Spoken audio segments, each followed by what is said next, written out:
3 deadliest prisons గురించి మనం మాట్లాడుకుందాం. థర్డ్‌ది ఫ్రెండ్స్. ఇప్పుడు ఒక గ్రూప్ ఉన్నారు. ఆ గ్రూప్‌లో అందరూ ఫ్రెండ్సే. చిన్నప్పటి నుంచి అనుకుందాం, ఆర్ ఎప్పటి నుంచి ఇంటర్మీడియట్ అనుకుందాం, ఆర్ ఇంజనీరింగ్ అనుకుందాం. ఏదో ఒక గ్రూప్ బేసిక్‌గా. మంచి ఫ్రెండ్స్ అనుకున్న మీ గ్రూప్. అందులో ఒకళ్ళని ఎవరైనా టార్గెట్ చేసి బాగా ఏడిపిస్తూ ఉంటే ఆ ఒక్కడు ఈ గ్రూప్‌ని ఒక ప్రిజన్‌లా ఫీల్ అవుతాడు. ఈ గ్రూప్‌లోంచి బయటికి వెళ్ళాడు. ఎందుకంటే ఈ గ్రూప్ ఫామ్ అయ్యింది. అందరూ ఫ్రెండ్స్ అనుకున్నారు, ఫామ్ అయ్యారు. కానీ సడన్గా అందరూ వాడిలో ఏదో లోపం చూసో, వాడిలో ఏదో సంథింగ్ చూసో వాళ్ళు ఏడిపించడం కానీ, సర్కాస్టిక్గా మాట్లాడడం కానీ అన్నీ చేస్తుంటే ఇలా ఫీల్ అవుతున్న వాడు దాన్ని బేసిక్గా బుల్లింగ్ అంటారు చిన్నప్పుడైతే స్కూల్లో వాటిలో. ఇంజనీరింగ్లో వాటిల్లో మనం ఏమంటామంటే కమ్మకడ్డం అనేస్తాం. కానీ ఇట్స్ ఆల్సో బుల్లింగ్. మనం లిటరల్గా చేస్తుంది అది. అలా చేస్తూ ఉంటే అవతల వాడు అలా ఫీల్ అవుతూ ఉంటాడు. అది మనకు తెలియదు, సరదా అనుకుంటాం. జనరల్గా ఫ్రెండ్స్ మధ్యన సరదా ఉంటుంది. ఆ సరదాగా ఏదో అనేస్తాం, అంతా అయిపోతుంది. కానీ అలా బుల్లి అని ఫీల్ అయిన వాడు ఎవరితో చెప్పుకోలేడు. వాడు ఒక్కడు ఏడవలేడు కూడా ఆ ఏజ్లో. అంటే ఏడి చేసేంత సిచ్యువేషన్ కాదు, అలానే ఎవరికి చెప్పుకునే సిచ్యువేషన్ కాదు. ఇది పోనీ నెక్స్ట్ డే మార్నింగ్ రెక్టిఫై అయిపోతుందా అనే సిచ్యువేషన్ కూడా కాదు. ఆ పెయిన్ ఎలా ఉంటుందంటే అసలు చెప్పలేడు. మీరు ఇప్పుడు మీ గర్ల్ ఫ్రెండ్ ఎవరో మిమ్మల్ని వదిలేస్తే ఆ పెయిన్ ఎలా ఉంటుందంటే మీరు ఏం చెప్తారు జనాలకి? ఏమి చెప్పలేరు. Same thing.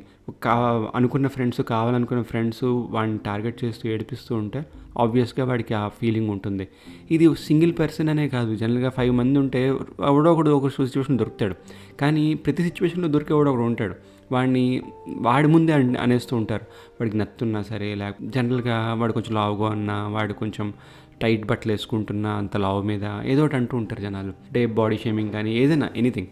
సో ఇలాంటివి చాలా కామన్ ఇండియాలో, చాలా ఇంకా ఇక్కడ అంటే నార్త్ అమెరికా, యూకే అటుపక్క కొంచెం తక్కువ. కానీ వాళ్ళు ఏమైనా అనుకుంటారేమో అని జనరల్గా అంత బయట కానీ ఎక్కువగా అనరు. కానీ ఇండియాలో చాలా ఎక్కువ ఫ్రెండ్స్ మధ్యన వాళ్ళు ఏమనుకోరులే మనోడే అని చెప్పేసి అనేస్తూ ఉంటాం. వాళ్ళు కూడా ఇనీషియల్గా అరే నోరు మీరా అంటే జనరల్గా అనరు. కానీ వాళ్ళు కూడా ఇనీషియల్గా వీడు ఏదో అన్నాడులే మన ఫ్రెండ్ దగ్గర నవ్వేసి ఊరుకుంటారు, ఆర్ మామూలుగా ఉంటారు. అది అడ్వాంటేజ్గా తీసుకుని దాని మీద ఇంకోటి కీప్ ఆన్ యాడింగ్. అంతేకాని మనం రియలైజ్ అవ్వం. ఎప్పుడు రిలీజ్ అవుతామంటే కొన్నేళ్ళు పోయాక రిలీజ్ అవుతాం. అరే ఎందుకు ఇలా చేసాము, ఆనాడప్పుడు మనం ఇలా ఏడిపించాం కదా, తప్పు అనిపిస్తుంది ఇప్పుడు అని చెప్పి. ఎందుకంటే వయసు అలాంటిది.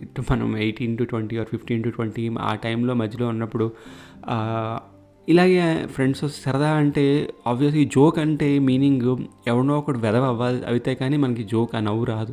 That's what comedy is. ఒకడు ఎదవ అవుతూ ఉంటే మనం నవ్వుతాం, అది కామెడీ. అది ఫన్గా ఉంటే కొంతవరకు ఓకే. అంటే అవతల వాడు ఎవడైతే వెదవైపోతున్నాడు వాడు ఎంజాయ్ చేస్తున్నాడు అనుకోండి, ఇట్స్ లైక్ ఏ గేమ్ అనుకోండి. వాడు పడిపోతున్నాడు, లేవాలి, వెళ్ళాలి అనుకోండి, దట్స్ ఫైన్. అది ఒక గేమ్లో వాడు ఫీల్ అవుతుంటే. బట్ వాడు ఎప్పుడైతే అది గేమ్ కాదు, ఇట్స్ రియల్ లైఫ్లో నన్ను ఇలా ఇబ్బంది పెడుతున్నారని వాడికి అనిపిస్తుందో వాడు నిజంగా జైల్లాగే ఫీల్ అవుతాడు. మీరు అంతమంది ఉన్నా సరే, మీరు అందరూ వాడితో కలిసి ఉన్నా సరే, కలిసి సినిమా చూసినా, కలిసి క్రికెట్ ఆడినా, కలిసి బయటికి తిరుగుతున్నా, కలిసి కాలేజీకి వెళ్తున్నా, కలిసి భోజనం చేస్తున్నా, స్టిల్ వాడు జైల్లాగే ఫీల్ అవుతాడు. ఎందుకంటే మీరు ఎప్పుడు ఏ సిచ్యువేషన్లో ఎక్కడ వాడిని మళ్ళీ ఏడిపిస్తారో వాడికి తెలియదు. You're taking him for granted. Same thing. ఇప్పుడు ఈ ముగ్గురు ఫ్రెండ్స్ ఇప్పుడు ఇంటర్మీడియట్ ఫ్రెండ్స్ అనుకుందాం. వాళ్ళ తర్వాత ఇంజనీరింగ్లో వేరే కాలేజీలో జాయిన్ అయ్యారు. ఇద్దరు ఒక కాలేజ్, ఇంకోటి ఒక కాలేజ్ అనుకుంటే, ఈ ముగ్గురు వేరే వాడిని ఒక 4th పర్సన్ కలిసారు కొత్తగా ఇంజనీరింగ్లో. ఇప్పుడు వీళ్ళ ముగ్గురికి ఒక ఇన్సైడ్ జోక్ ఉంటుంది. అంటే ఎప్పటి నుంచో బాండ్ ఉంది కాబట్టి they will have many inside jokes. అంటే వాళ్ళకి తెలిసిన కొన్ని జోక్స్ ఉంటాయి. అలాంటి జోక్స్ ఇప్పుడు కొత్తగా పరిచయమైన వాడి ముందు వీడిని అవుట్ చేయడానికి ప్రయత్నిస్తారు కొంతమంది. That's very bad. మీ ఇన్సైడ్ జోక్ని మీ ఇన్సైడ్లోనే ఉంచుకోండి. ఒక 4th పర్సన్ ఎవడైతే కొత్తగా వచ్చాడో వాడికి చెప్పాల్సిన అవసరం లేదు. If you want to tell to that 4th person, వీటి కన్సెంట్ తీసుకోవాలి. అరే ఈ టాపిక్ నేను ఇలా లేపచ్చా అని. అది కూడా 4th పర్సన్ ఉన్నప్పుడు కాదు, వాడు లేనప్పుడు మీరు వాడిని అడగాలి. ఇది ఫ్రెండ్షిప్లో ఇవన్నీ ఉండబే, అంత కామన్ బొక్క అనుకుంటే అది వేరే విషయం. ఈ బొక్క భోషానం అనేది మనకి తర్వాత తెలుస్తుంది. ఎందుకు ఆనాడు ఇలా చేసామనేది మీకు వయసులో కొంచెం వయసు వచ్చాక తెలుస్తుంది. ఆ టైంలో తెలియదు. అప్పుడు రియలైజ్ అవ్వరు మీరు ఇలా అనేస్తున్నాం, ఇలా చెప్పేస్తున్నాం అని. Inside joke has to be always inside. దాని అందుకే ఇన్సైడ్ జోక్ అన్నారు. మీరు కొత్తగా కలిసిన ప్రతి వాడికి ఇది వెళ్ళి చెప్పుకుంటూ వెళ్తే వాడి ముందు మీరు జోక్ చెప్పేసి నవ్వేసుకుని నవ్వేసుకుంటే మీరు వేరే విధంలో ఉంటారు ఆ 4th పర్సన్ ముందు. ఈడంటారా ఏదో జోక్ చెప్పాడుగా నాకు అర్థం కాలేదు కానీ నవ్వేసుకుంటున్నాడు పిచ్చోళ్ళలాగా అనుకుంటారు. So that's very important. అక్కడ మీరు ఎదవవుతున్నారు, అక్కడ అవతల వాడు కాదు. సో ఈ 4th person are 5th person ఎవరైనా కొత్తగా వస్తుంటే మీ గ్రూప్లోకి, వాళ్ళకి పాత జోకులు చెప్పాల్సిన పని లేదు, అన్లెస్ వాళ్ళు మీతో ఇంకొక కొన్నేళ్ళు ట్రావెల్ అయితే తప్పితే. సో ఇది ప్రిజన్ అని ఫీల్ అయ్యే వాళ్ళు చాలామంది ఉంటారు. బయటికి చెప్పుకోలేరు, ఎవరితో చెప్పుకోలేరు, అమ్మ నాన్నకి చెప్పుకోలేరు. అది పెద్ద ప్రాబ్లం. సెకండ్ థింగ్, ప్రిజన్ ఏంటంటే స్టడీ టైంలో బేసిక్గా మనకి నచ్చని కోర్స్లో జాయిన్ అవ్వడం, మనకు నచ్చని వాతావరణం, బేసిక్గా ద హౌస్ ఎన్వైరన్మెంట్ ఏదైతే ఉంటుందో అది నచ్చకపోవచ్చు మనకు చాలాసార్లు మన ఇంట్లో స్టడీ చదువుకునే టైంలో. ఎందుకంటే ఆ టైంలో యూఆర్ స్టక్ దేర్, బయటికి వెళ్ళిపోయావు నువ్వు ఇంట్లోంచి. ఎందుకంటే ఉద్యోగం చేయట్లేదు, చదువుతున్నావు, నీకు నచ్చని కోర్సులో జాయిన్ అయ్యావు, ఇంట్లో వాళ్ళు చెప్పారు జాయిన్ అయ్యావు. తర్వాత వాళ్ళు వాతావరణం కూడా బాగాలేదు, ఇంట్లో పరిస్థితులు బాగాలేకపోవడం వల్ల నువ్వు వెళ్ళి ఏదో కోర్స్ జాయిన్ అవ్వాల్సిన కోర్సులో జాయిన్ అవ్వలేదు, బట్ ఏదో కోర్సులో జాయిన్ అయ్యావు టు మూవ్ ఆన్. ఇదంతా నీకు ఒక ప్రిజన్లో అనిపిస్తుంది ఆ టైంలో. ఆ టైంలో నువ్వేమీ చేయలేవు, లిటరల్గా ఏమీ చేయలేవు. అండ్ పాజిటివ్గా మనం ముందుకెళ్దాం అనేది కూడా ఉండదు ఆ ఏజ్లో. 15 to 20, 22 ఆ ఏజ్లో ఇంత పాజిటివ్ యాటిట్యూడ్ తోటి అరే ఎలాగైనా మనం ముందుకెళ్ళాలి అనేది ఉండదు. ఎందుకంటే వీల్ ఆల్వేస్ కంప్లైంట్, ఎక్స్క్యూజెస్ దొరుకుతాయి తప్పితే ఇది మనం ఎలాగైనా సాధించాలి, ఇది ఎలాగైనా మనం చెయ్యాలి అన్న కృషి పట్టుదల మనకి రాదు. ఎందుకంటే ఫస్ట్ నీకు నచ్చిన దాంట్లో నువ్వు జాయిన్ అవ్వలేదు, ఆ తర్వాత ఇంట్లో వాతావరణం, పరిస్థితులు అవన్నీ కూడా నీకు సెట్ కాలేదు. సో నీకు చేయాలనుకున్నది వేరేది ఉంటుంది, ఇదంతా వేరేగానే ఉంటుంది. సో నీకు ఒక పాజిటివ్ డైమెన్షన్ అనేది ఎక్కడ కనిపించదు నీకు. అప్పుడు ఎవరు దొరుకుతారంటే ఇందాక చెప్పిన థర్డ్ కేసులో ఫ్రెండ్స్, వాళ్ళు ఆ థర్డ్ ప్రిజన్లోకి నువ్వు వెళ్తావు. బేసిక్గా సెకండ్ నుంచి థర్డ్ లాగా వెళ్తావు. బట్ థర్డ్లో కూడా ప్రిజన్ కనుక నువ్వు చూస్తే చాలామంది డిప్రెషన్లో ఉంటారు. వీ డోంట్ నో, మనకి మాట్లాడితే అంటే ఇది డిప్రెషన్ అని ఏమి లేదు ఇండియాలో అప్పట్లోనే. సో ఇప్పుడు మనకి బాగా అవగాహన ఉంది డిప్రెషన్ అంటే ఏంటి అని. కానీ ఒకప్పుడు అసలు అది ఉండేది కాదు, డిప్రెషన్ అంటే ఏంటి అని. ఇప్పుడు కూడా చాలామందికి అది డిప్రెషన్ తెలియదు, but they are in depression, they are very depressed. So అది ఎవరికి తెలీదు. ఆ ఏజ్లో 15 to 22 ఎవరికి తెలుస్తుంది డిప్రెషన్ అంటే ఏంటి, అసలు ఎలా ఉంటుంది అనేది. మూడ్ బాగాలేదంటాం, మూడ్ ఎందుకు బాగాలేదు, రోజు ఎందుకు మూడ్ బాగోదు. సో అది అరే వీడు డిప్రెషన్లో ఉన్నాడు రా అని అదొక ఫన్ను బేసిక్గా. అలా కూడా ఫన్ చేసిన వాళ్ళు ఉన్నారు. వాడు ఏదో మూడ్ బాగాలేదురా అంటే వీడు ఎప్పుడు డిప్రెస్డ్గా ఉంటాడు రా అంటే. ఇట్స్ ఒక బ్లాంకెట్ స్టేట్మెంట్లు పాస్ చేయడం అనేది ఫ్రెండ్షిప్లో చాలా కామన్. బట్ కొన్ని ఎంత లెవెల్కి వెళ్ళిపోతున్నాయంటే ఈ రోజుల్లో చాలా ఫ్రీక్వెంట్గా అయిపోతుంది అదంతాను, విచ్ ఇస్ రాంగ్ అని నేను అంటున్నాను. ఎందుకంటే ఆ ఏజ్లో చెప్పేవాడు ఉండడు, చెప్పిన వినే రకాలు కాదు మనం. పాజిటివిటీ లేకపోవడం వల్ల మీరు అందులోకి వెళ్తారు. కానీ మీరు డిప్రెషన్లోంచి బయటికి రావాలంటే ఆబ్వియస్లీ ఇట్స్ డిఫరెంట్ టాపిక్, నేను కావాలంటే తర్వాత కవర్ చేస్తాను. I know exactly how you feel when you're depressed. మీరు అనుకోవచ్చు ఏంటి భయ్యా నువ్వు ప్రతి టాపిక్ని కవర్ చేస్తానంటున్నావు, నీకు అంత ఎక్స్పీరియన్స్ ఉందా అంటే, చాలా దరిద్రాలు చూశాను నేను కాబట్టి నాకు చాలా వాటి గురించి తెలుసు, అందుకే నేను పాడ్కాస్ట్లో చేస్తున్నాను. చాలా దరిద్రాలు నేను చాలా దగ్గర నుండి చూశాను. ఎనీవే అదంతా తర్వాత. సో సెకండ్ ప్రిజన్ అది ఇంట్లో వాతావరణము, నీకు నచ్చని చదువు నువ్వు చదవడము, బయటికి వెళ్ళలేకపోవడము, ఎందుకంటే నీకు ఉద్యోగం లేకపోవడము. ఇవన్నీ కూడా మనం ఏమీ చేయలేని సిచ్యువేషన్స్లోనూ అది ప్రిజన్ లాగే ఉంటుంది. ఆ ప్రిజన్ నుంచి మనం బయటికి రావడానికి చాలా టైం పడుతుంది, దానికి చాలా పేషెన్స్ కావాలి. ఆ టైంలో మనం కుంగిపోకూడదు.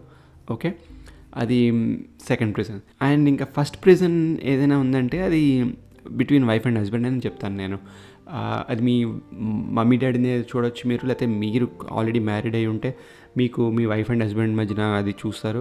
గర్ల్ ఫ్రెండ్ ఉందంటే అది ఆల్రెడీ ప్రిజన్. నువ్వు గర్ల్ ఫ్రెండ్ ఎప్పుడైతే అడిగి నువ్వు జాయిన్ అయ్యావో ఆ పర్టికులర్ బాండ్లో, యూఆర్ ఆస్కింగ్ ఫర్ ఇట్. బేసిక్గా నేను జాయిన్ అవుతాను జైల్లో, నన్ను జైల్లో తీసుకోండి అన్నట్టు లిటరల్గా. So that's a funny way to say it, but that's a fact. So ఫస్ట్ది ఏదైతే ఉందో అది వైఫ్ అండ్ హస్బెండ్ మధ్యన ఉండే ప్రిజన్. ఏంటంటే ఇప్పుడు వైఫ్ అండ్ హస్బెండ్కి బాండింగ్ చాలా ఇంపార్టెంట్. ఆ బాండ్ అనేది ప్రతిసారి వర్కౌట్ అవ్వదు. అంటే ఎందుకంటున్నానంటే వర్కౌట్ అవ్వదని, కొన్ని సిచ్యువేషన్స్లో మేల్ ఒకలా ఆలోచిస్తాడు, ఫీమేల్ ఒకలా ఆలోచిస్తారు. సో ఈ ఇద్దరిని కలుపుకుంటూ జీవితం ముందుకెళ్ళాలంటే అదే పెళ్ళి, అదే బాండింగ్, అదే అంటారు కదా వైఫ్ అండ్ హస్బెండ్ అని. అన్ని విషయాల్లో అది వర్కౌట్ అవ్వదు.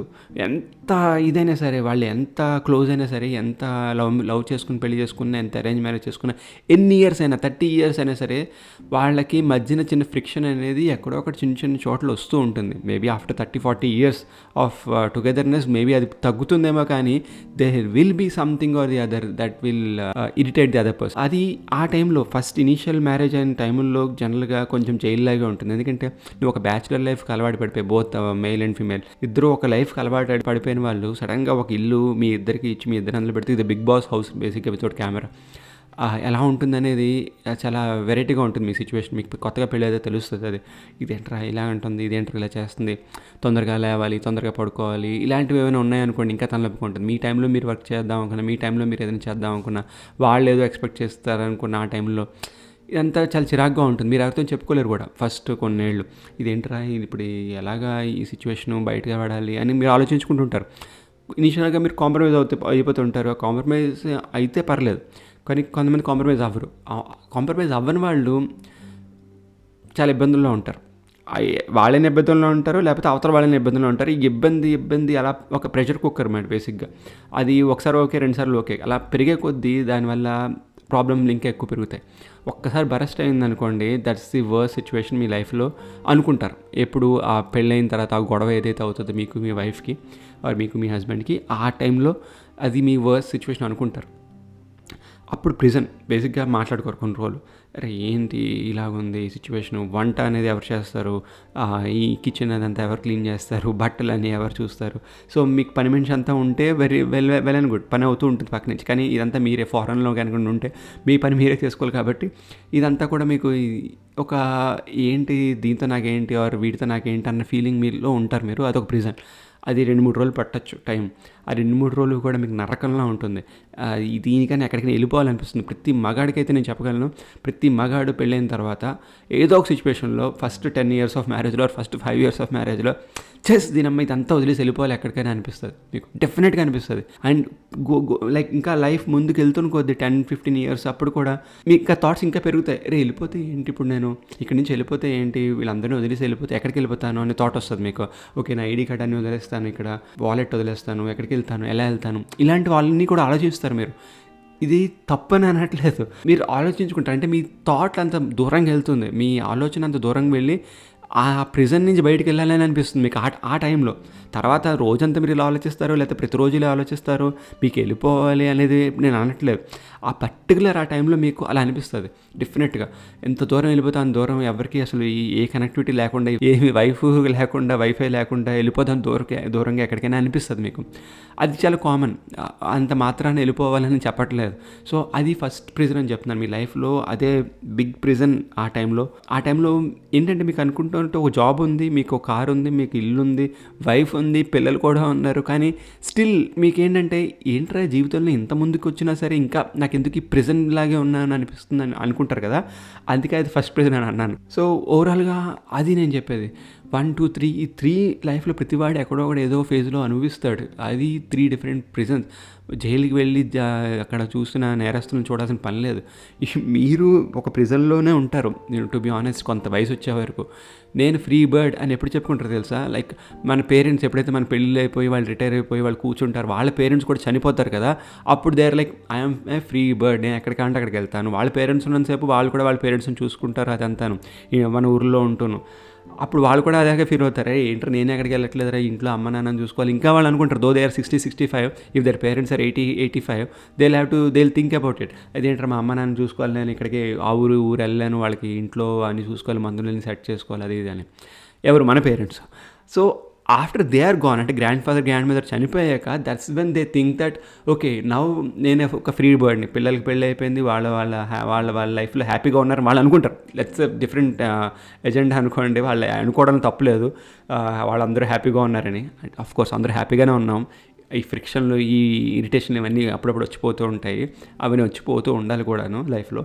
అప్పుడే లైఫ్ బాగుంటుంది అని తెలుస్తాయి, అన్ని రకాల రుచులు తెలుస్తాయి నీకు లైఫ్లో. ఎనీవే, సో మన పేరెంట్స్కి అప్పుడు అనిపిస్తుంది yes I'm a free bird, I can go anywhere no one. But ఇక్కడ వచ్చే ప్రాబ్లం ఏంటి తెలుసా? వాళ్ళకి హెల్త్ అనేది మెయిన్ ప్రాబ్లం వస్తుంది. అప్పుడు కనుక హెల్త్ కనుక బాగోపోతే వాళ్ళు నడవలేక కానీ, వాళ్ళు కూర్చుంటే మోకాళ్ళ నొప్పులు కానీ, నడిస్తే ఇంకేదైనా నొప్పి కానీ, ఇంకా రకరకాలవన్నీ వచ్చాయనుకోండి, they will not go anywhere. ఆ టైంలో వాళ్ళకి ప్రిజన్ ఏంటంటే వాళ్ళ హెల్త్ వాళ్ళ మెయిన్ ప్రిజన్. ఎక్కడికి వెళ్ళినా అక్కడ ఇంట్లోనే ఉండాలని అనిపిస్తుంది, లేదంటే ఏమైనా డాక్టర్ దగ్గరికి వెళ్తారు అంతే. సో ఇవన్నీ మైండ్లో పెట్టుకుని మీరు హెల్త్ మాత్రం బాడీ చేసుకోకండి. ఈ ప్రిజన్లన్నీ అందరూ దాటే వస్తారు, ఇది ఎవడు ఎస్కేప్ అయిపోడు.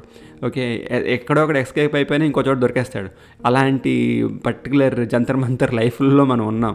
సో మీరు దాని గురించి ఎక్కువ ఆలోచించేసి అరే ఇప్పుడు ఈ ప్రిజన్లో ఏదో ఉన్నాను, ఏదో చేసేసుకోవాలి ఇప్పుడు అని చెప్పేసి ఏవి అనుకోకండి. ఇవన్నీ లైఫ్లో ఒక ఫేజెస్ మాత్రమే, ఇవన్నీ పోతాయి.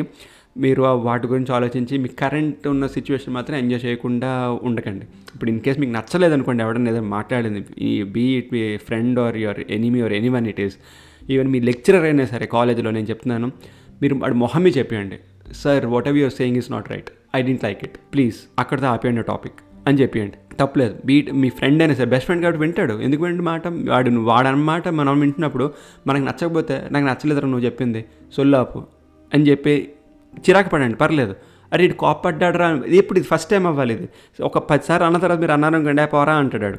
మీరు ఎప్పుడైతే ఫస్ట్ టైం మీకు అది నచ్చలేదు అని చెప్పండి, అంతేకాని మీరు నవ్వి ఊరుకుంటే ఇటు ఏదో నవ్వుతున్నాడు కదా అని చెప్పి ఇంకా ఫన్ చేస్తారు. సో అది మీరు మైండ్లో పెట్టుకోండి.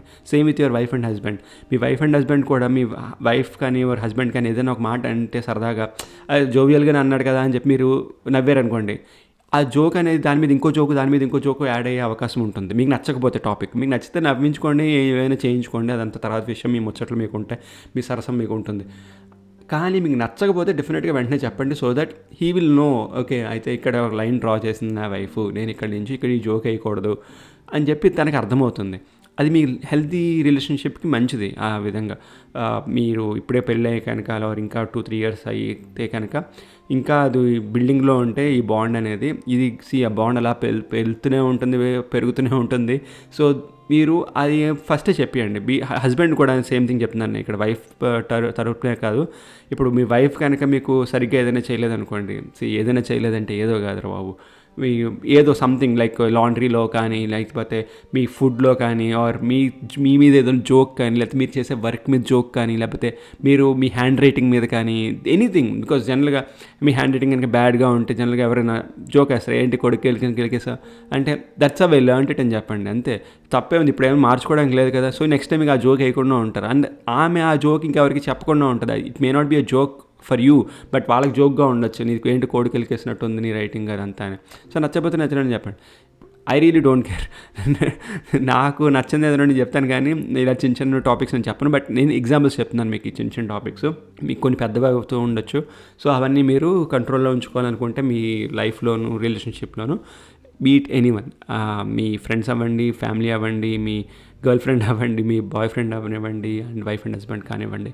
So make sure that you tell them, okay that నాకు నచ్చలేదు ఇది, ఓకే ఇలా అనకు, ఇంకేదైనా విధంగా అను. ఇన్ కేస్ జోక్ అనేది ఎవరి మీదైనా క్రాక్ చేయాలి అంటే వాళ్ళని ఏదో విధంగా హ్యూమిలియేట్ చేయాలి. దట్స్ వెన్ జోక్ వర్క్స్ ప్రాపర్గా. బికాస్ నాకు తెలుసు, నేను చాలా ఫన్ చేసేవాడిని, నాకు చాలా తెలుసు కామెడీ గురించి. అందుకని ఒకళ్ళు హర్ట్ అయితే తప్పితే మనం కామెడీ చేయలేము అనుకుంటే కామెడీ చేయకండి.